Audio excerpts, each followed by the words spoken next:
Salam bahagia. Saya Samsudin Tanjung, peserta pendidikan guru penggerak SMK Negeri 13 Medan, Kota Medan, Provinsi Sumatera Utara. Izinkan saya pada kesempatan video kali ini menampilkan aksi nyata saya untuk modul 14 Budaya Positif. Selamat menyaksikan.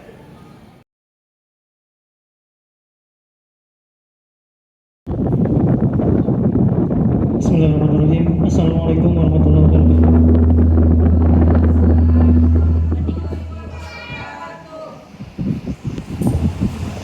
Selamat siang, salam sejahtera bagi kita semua. Yang terhormat Bapak Kepala Sekolah, yang terhormat Bapak Ibu Wakil Kepala Sekolah, yang terhormat Bapak Ibu Ketua Jurusan, dan yang terhormat Bapak Ibu Dewan Guru, staf tenaga pendidik dan tenaga kependidikan SMK Negeri 13 Medan. Pada kesempatan kali ini izinkan saya menyampaikan beberapa hal. Pada dasarnya saya ingin berbagi dengan Bapak dan Ibu tentang beberapa hal yang harusnya Ibu tahu juga dari beberapa bulan dan 2 hari terakhir yang saya ikuti keluar kegiatannya. Yang pertama, tentang sosialisasi budaya positif sekolah. Sosialisasi budaya positif di sekolah, ya Bapak Ibu. Saya tadi berdiskusi dan minta izin kepada Bapak Kepala Sekolah dan beliau mengizinkannya untuk menyampaikan materi ini. Dan ini sekaligus sebagai tugas saya sebagai peserta guru penggerak angkatan 5. Jadi apapun yang saya dapatkan saya juga harus berbagi dengan Bapak Ibu semua. Jadi saya alhamdulillah sudah berada di penghujung modul 1 dari 3 modul yang diadakan yang harus dipelajari. Jadi ini adalah penghujung modul 1 yang insyaallah dalam minggu depan akan tuntas. Nah, sehingga saya harus menyampaikan kepada Bapak Ibu beberapa hal yang saya dapatkan selama pendidikan tersebut. Jadi dengan izin beliau tadi saya akan menyampaikan kepada Bapak dan Ibu. Selain itu juga ada beberapa info tentang guru penggerak bahwa angkatan 8, 9, 10 akan dibuka pada 1 September mulainya. Jadi Bapak Ibu yang nanti berminat ikut guru penggerak untuk memajukan pendidikan dan mensukseskan kurikulum Merdeka, diharapkan partisipasinya di 1 September mulai pendaftarannya. Mohon sisihkan waktunya karena memang kita harus berusaha berupaya berubah dari konvensional masa-masa dulu yang disampaikan oleh Bapak Kepala Sekolah tadi dengan menyesuaikan dengan perkembangan kondisi yang ada dan mengembalikannya kodrat pendidikan kita sesuai yang diamanahkan oleh Ki Hajar Dewantara Bapak Pendidikan kita. Bapak Ibu yang saya muliakan, selain itu juga saya akan menyampaikan sedikit informasi tentang kurikulum Merdeka. Kalau nanti saya sampaikan ini mungkin berjam-jam bahkan berhari-hari, tapi nanti singkatnya saja nanti saya sampaikan. Nah Bapak Ibu, selain itu juga bagi Bapak Ibu PNS nanti, bagi Bapak Ibu pegawai negeri sipil, kita sudah akan memulai SKP online dari web Karejo. Ya, web Karejo dengan memanfaatkan Simpek Bapak Ibu. Jadi ini yang akan saya sampaikan kepada Bapak dan Ibu, tapi nanti mungkin tidak bisa saya menyampaikan dengan setuntas-tuntasnya. Jadi ini gambaran awalnya dulu, setidaknya saya bisa menyampaikan kepada Bapak dan Ibu gambaran awalnya, nanti akan kita kupas tuntas di belakang dan di waktu selanjutnya. Bapak Ibu yang saya muliakan, terima kasih atas kesempatan yang telah diberikan kepada saya. Saya merupakan peserta guru penggerak angkatan 5 Kota Medan yang dari SMK Negeri 13. Kebetulan untuk angkatan 5 baru saya sendiri, dan semoga nanti di angkatan 7 ada 5 yang mendaftar, mudah-mudahan kelima-limanya diterima nanti untuk peserta guru penggerak. Bapak Ibu yang saya muliakan, apa latar belakangnya bahwa kita melihat bahwa pendidikan itu tujuannya adalah menuntun segala kekuatan kodrat yang ada pada anak-anak agar mereka dapat mencapai keselamatan dan kebahagiaan yang setinggi-tingginya sebagai manusia maupun anggota masyarakat. Jadi sekali lagi ini yang harus kita sadari, kata kuncinya adalah segala kekuatan kodrat yang ada pada anak-anak. Kodratnya apa saja? Sesuai kodrat zaman dan kodrat alamnya. Mereka zamannya di zaman kita sekarang bagaimana? Mereka alamnya bagaimana? Kita berada di Bulawan, berada di Labuhan.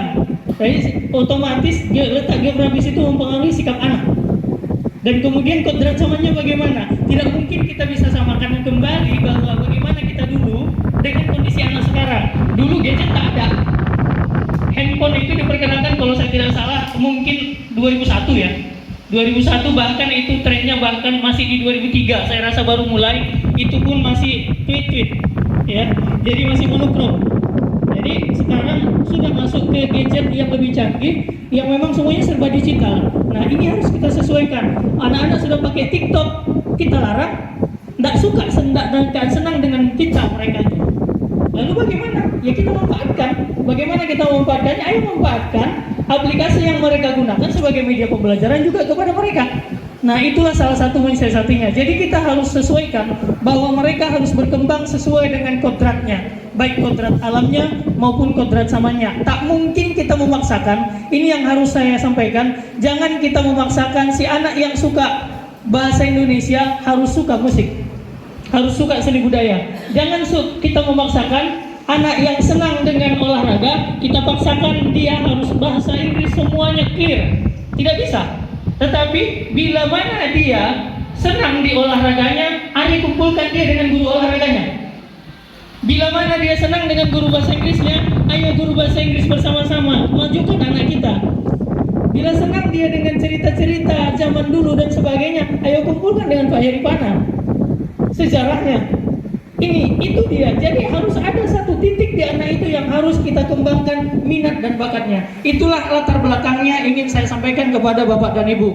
Bapak dan Ibu yang saya muliakan, bahwa pada perkembangannya kita harus paham bahwa diri kita itu bukanlah orang yang mampu mengubah siswa, tapi hanya kewajiban kita adalah menuntun siswa.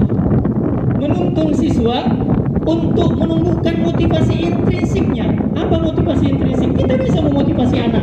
Ayo nak belajar. Kamu nanti harus begini, kamu harus begini. Iya, kata-kata kita bisa kita lakukan seperti itu. Apakah mungkin mereka mau kalau tidak ada dari jiwanya? Saya rasa itu akan jadi omong kosong. Iya di depan kita, tapi tak akan jadi apa-apa di belakang. Ini yang ingin kita sampaikan. Motivasi intrinsik, motivasi dorongan dari dalam jiwa si anak itu, dari diri dia sendiri. Sama dengan kita. Kalaupun saya sebagai kurikulum menyampaikan ini, kalau ibu tak ingin melakukannya, mungkin kan? Tidak mungkin. Tidak mungkin. Ya, tidak mungkin. Jadi semuanya harus dimulai dari diri ibu sendiri, diri saya sendiri. Sehingga bagaimana menumbuhkannya motivasi intrinsik tersebut? Maka ayo lahirkan budaya positif di lingkungan sekolah kita. Ya, dan biasakan dalam kehidupan lingkungan sekolah kita serta kehidupan sehari-harinya. Bapak Ibu yang saya muliakan,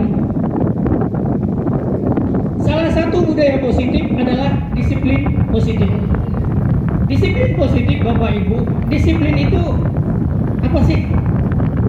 Kalau kita katakan disiplin itu pasti aturan, ya patuhi.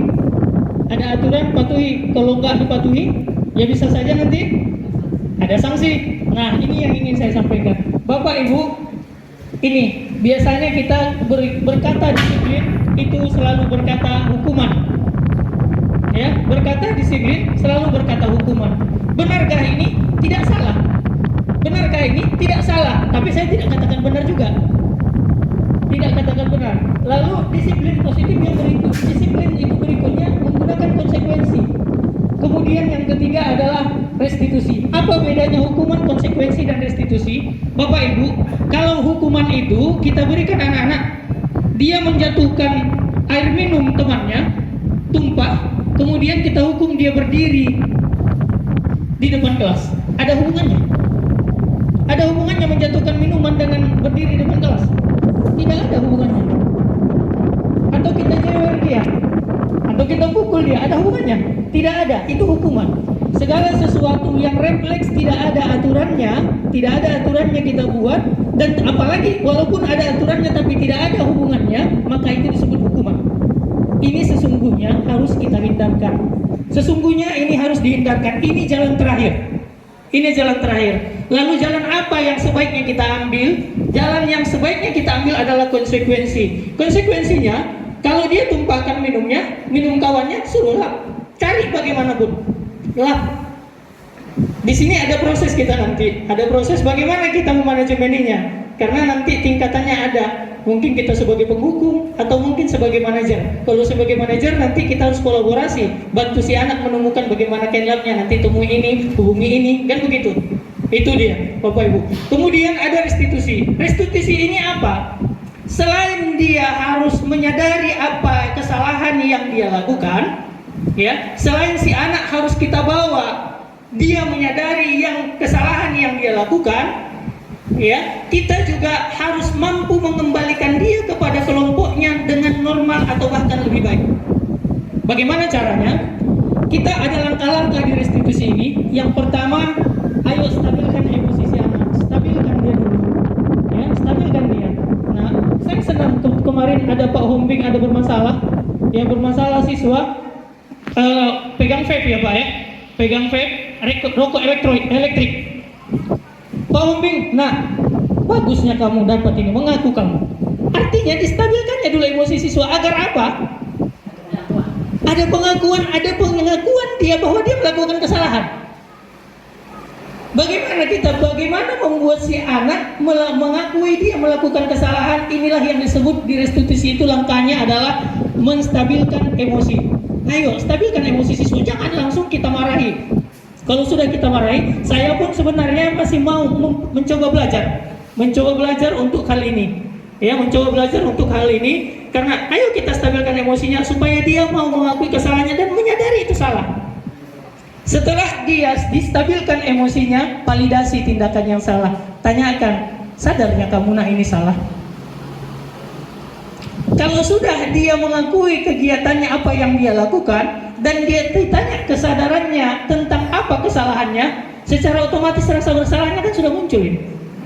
Lalu lakukan hal yang ketiga di restitusi adalah lakukan hal-hal yang bisa mengembalikan dia kepada teman-temannya. Artinya apa? Setelah kita validasi tindakannya tadi, kemudian kita stabilkan emosinya, kemudian kita validasi tindakannya, kita harus mampu mengembalikan dia kepada kelompoknya dengan menyampaikan atau menanyakan apa yang dia yakini tentang apa yang dilakukannya. Sebagai contoh yang saya katakan tadi, dijatuhkannya minum kawannya dengan, apalagi dengan sengaja, begitu kan? Bagaimana menurutmu kalau kamu ditempatkan pada hal seperti itu dengan sengaja? Secara otomatis kan sudah dia itu validasi tindakannya. Enggak senang Pak. Lalu kira-kira bagaimana kalau di posisimu? Apa yang kamu lakukan? Apa yang kamu harapkan dilakukan orang kepadamu kalau memang sudah kamu tumpahkan? Ya mau tak mau saya ganti Pak. Ada minummu, gantikan. Jadi dia harus menyelesaikan kesalahannya. Artinya apa? Ini kita harus tuntaskan kesalahannya sampai ke akar-akarnya. Jangan kita biarkan, ya. Jangan kita biarkan. Saya sangat, ya mohon maaf Pak Kepala Sekolah, ini juga sejarah kita di sini, ada cerita kita di sini kemarin bahwa berantem anak pemasaran dengan anak PTB. Ini kan kenapa bisa berlarut? Karena memang nggak tuntas, nggak sampai ke keyakinannya, nggak sampai kita tanyakan keyakinan si anak. Akhirnya berlarut dan terus menerus akhirnya sampai ke polisi. Ini akibat kenapa? Karena memang tidak ada kita lakukan segitiga restitusi tersebut, mulai dari kita stabilkan si anak agar mampu mengakui, kemudian kita lakukan validasi tindakannya, kemudian kita tanya keyakinannya dan bagaimana solusi hal terbaik untuk menutupi kesalahannya. Bukan menutup sebenarnya, tapi memperbaiki kesalahannya. Sebagai contoh, kalau si anak mau melepaskan kancing baju temannya, bagaimana kita harus menyelesaikannya pada akhirnya? Apapun ceritanya sebenarnya, kalau hanya sampai minta maaf, masih akan dongkol si anak.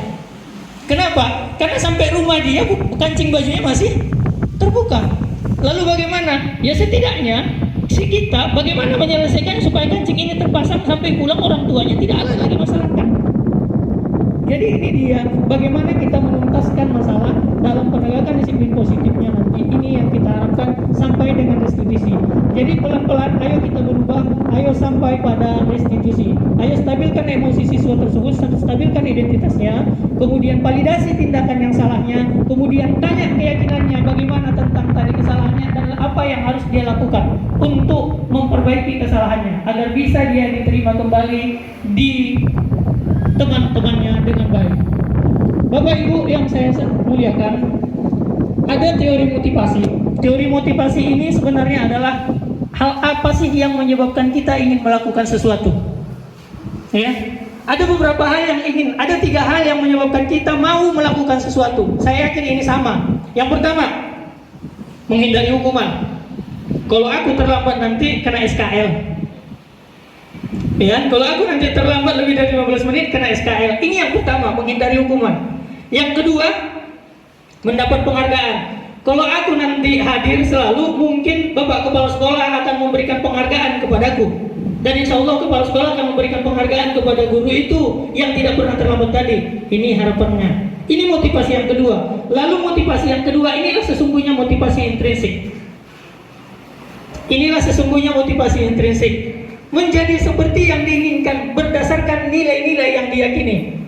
Kenapa kau lakukan? Ini tanggung jawabku.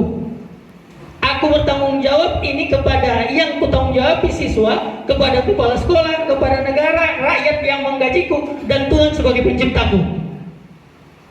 Kalau sudah sampai di sini, saya yakin ini menghindari hukuman dan mendapat penghargaan sesungguhnya akan datang sendiri tuh.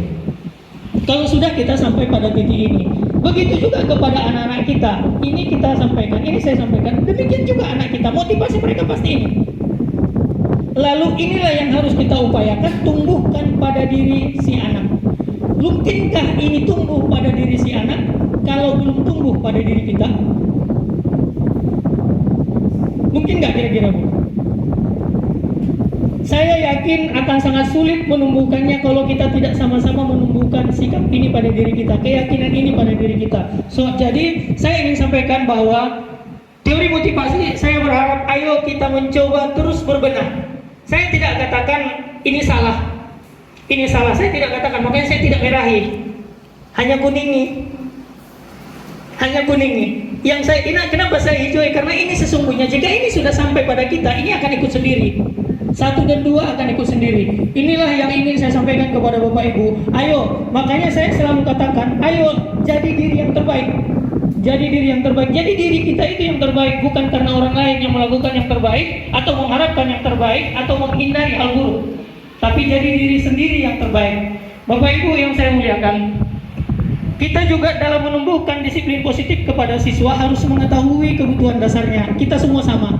Kebutuhan dasar kita adalah kebutuhan akan hidup, bertahan hidup, sandang, pangan, papan, dan kesehatan. Sandang, pangan, papan, dan kesehatan. Apa yang kita pakai? Kalau tak berpakaian kita tidak mungkin kita kemari.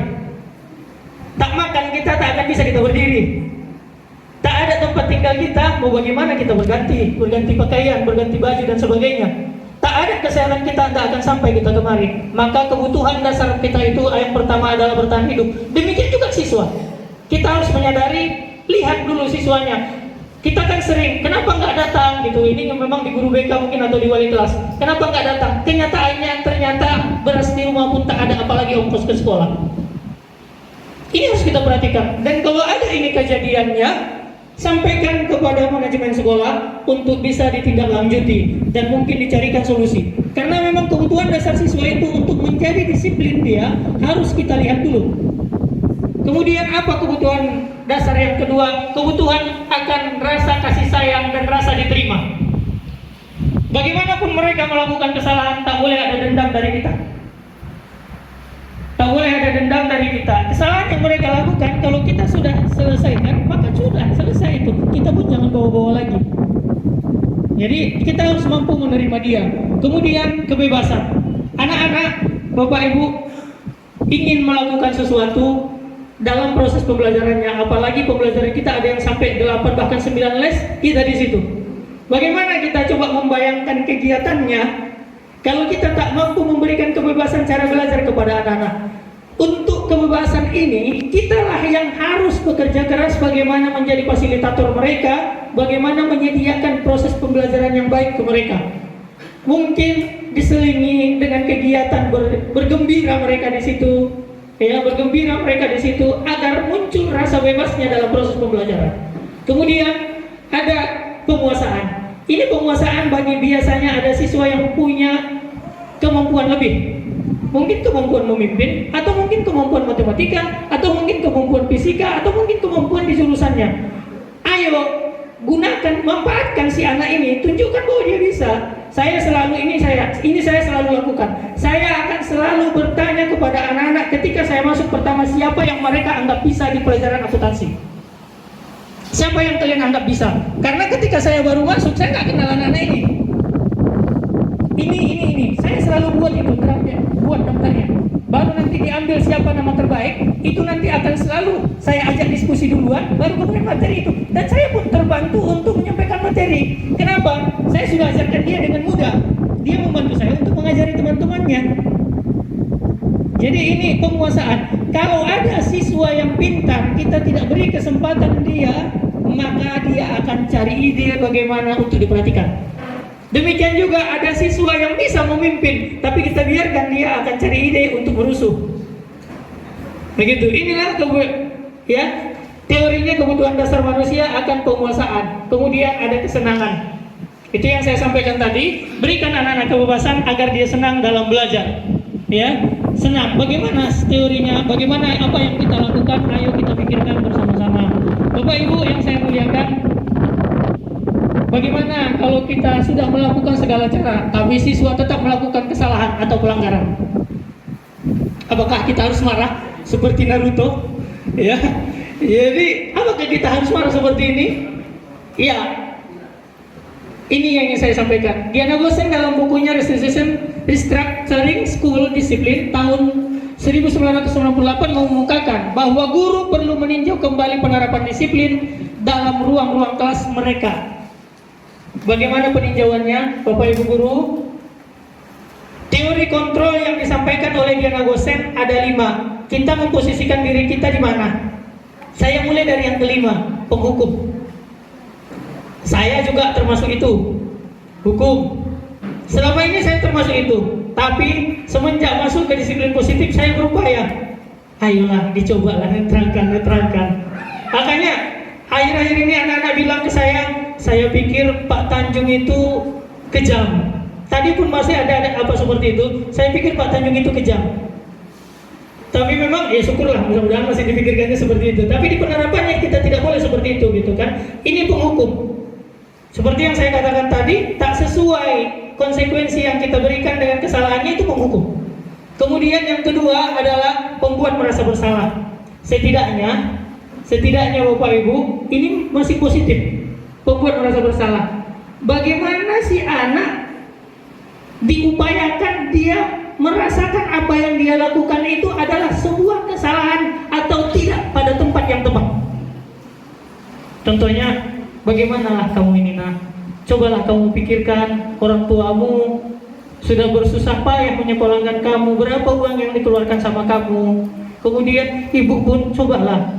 Nah, ibu tadi malam belajar loh untuk ini, karena ibu ingin menyampaikan yang terbaik untuk kamu. Kata-kata seperti ini kan sebenarnya ajakan ya, motivasi mendorong si anak-anak agar dia merasa bersalah. Nah, ini kalau jangan bosan kita menyampaikannya, mungkin sekali dua kali, karena memang wilayah kita wilayah Belawan sulit ini. Tapi kalau saya yakin, saya ada pertanyaan dinyatakan, bisakah ini berhasil? Bisa. Apakah cepat? Saya katakan tidak. Berproses. Tapi kalau kita sama-sama mau, kuncinya sebenarnya mau sama-sama atau hanya 1-2 orang. Kalau mau sama-sama lebih cepat, kalau 1-2 orang ya lebih lama.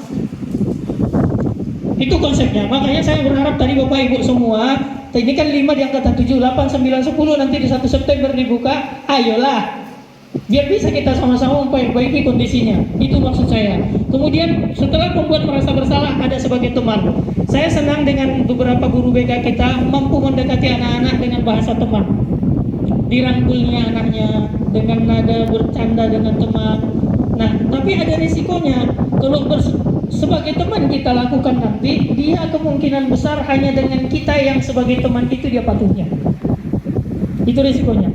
Benar, tidak salah. Tapi kan kita mau mengambil hal positifnya yang lebih banyak. Kemudian ada sebagai pemantau. Pemantau ini kita semua punya catatan-catatan. Oh, si Bu Harpa itu, ini sebagai siswa ya Bu ya. Jadi enggak Bu, saya bilang Bu, mohon maaf ya Bu ya. Harpa itu setiap saya masuk pasti tidur di kelas. Setiap saya masuk, berarti ada datanya. Dan lihat saja nilainya, ulangannya saja 40. Ada datanya. Ini di pemantau. Baru kemudian diberikanlah, ditegakkan disiplin atas kesalahan-kesalahannya. Tapi pun demikian demikian harus kita ingat bahwa di posisi pemantau ini, ya, di posisi pemantau ini tidak serta-merta hanya penegakan disiplin. Bahasa-bahasa pun harus cukup datar. Artinya tidak boleh meledak. Ya, jangan sampai emosian. Kemudian yang terakhir adalah sebagai manajer. Inilah posisi terbaik. Posisi terbaiknya adalah sebagai manajer. Seorang guru itu harus mampu, ya, harus mampu berkolaborasi dengan kawan guru yang lain dan dengan siswa itu sendiri. Artinya apa? Kalau memang siswa yang salah, kita kan kebetulan gurunya guru bilang sendiri. Ayo, jangan mau ibu tuntaskan sendiri, tapi juga jangan lepaskan. Ini sering kan kita, aduh, ini kan wali kelasnya Puncar Batanjung ini, biarkan saja sama dia. Udah kolaborkan sama dia. Jangan begitu, itu namanya tak kolaborasi. Berarti ibu tidak sampai di posisi manajer. Berarti ini yang kita harapkan. Ayo, jadi kalau nanti sudah diserahkan pun sama Tanjung, setidaknya tanyakan sampai bagaimana prosesnya, sudah bagaimana kegiatannya, dan kemudian lihat terus, tuntaskan kesalahan ini. Demikian juga kalaupun kita sudah serahkan ke guru PK, jangan lepaskan begitu saja, tuntaskan.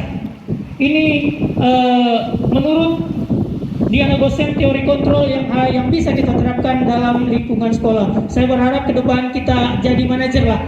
Ya, jadi manajer artinya bagaimana mengontrol siswa kita untuk penegakan disiplin-disiplin yang ada. Bapak Ibu, semua itu kita lakukan tujuannya adalah tercapainya atau sampainya siswa pada profil pelajar Pancasila. Profil pelajar Pancasila itu ada 6 dimensi. Yang pertama, beriman, bertakwa kepada Tuhan yang Maha Esa dan berakhlak mulia.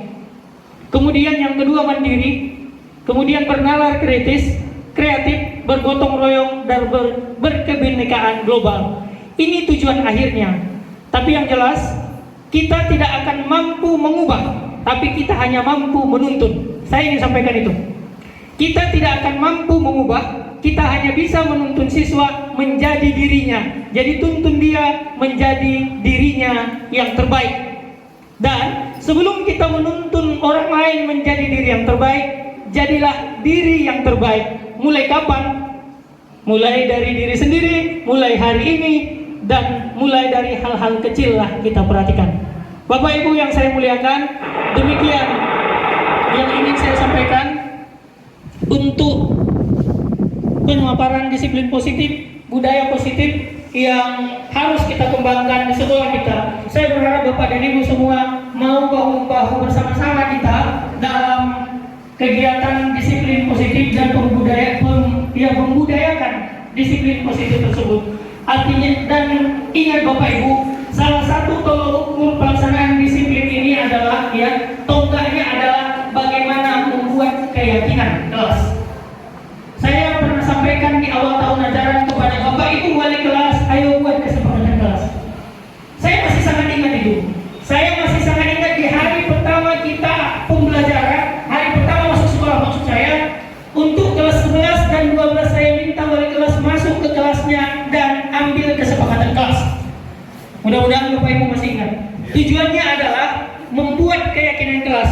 Apa yang mereka yakini? Apa yang mereka yakini? Bagaimana? Kenapa kita harus masuk kelas jam 7.15? Kenapa kita tidak boleh, ya, tidak boleh keluar asal-asalan saja, tapi harus izin dengan guru? Kenapa kita tidak boleh mengganggu teman? Itu yang kita sampaikan. Artinya apa? Ada tata tertib yang sudah kita buat, lalu bahas ini kenapa dibuat? Apa tujuannya? Inilah keyakinan. Saya tidak berharap kita hanya punya tata tertib tapi tak tahu kenapa itu dibuat. Poin per poin harus kita bahas.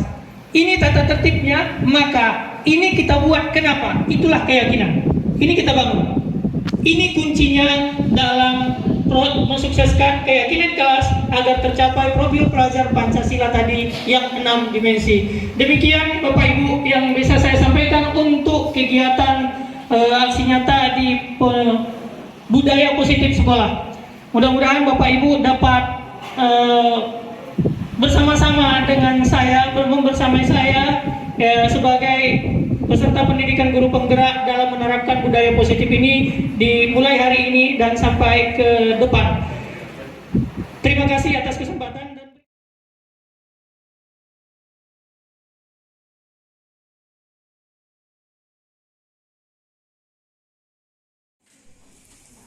Sekali lagi, di kertas yang warna stabilo, itu tuliskan hal positif untuk menutupi hal negatif di kertas merah, dan hal baik apa yang dapat kamu lakukan ya nak. Hal baik apa yang dapat kamu lakukan untuk menutupi ya atau memperbaiki hal-hal negatif pada kertas merah.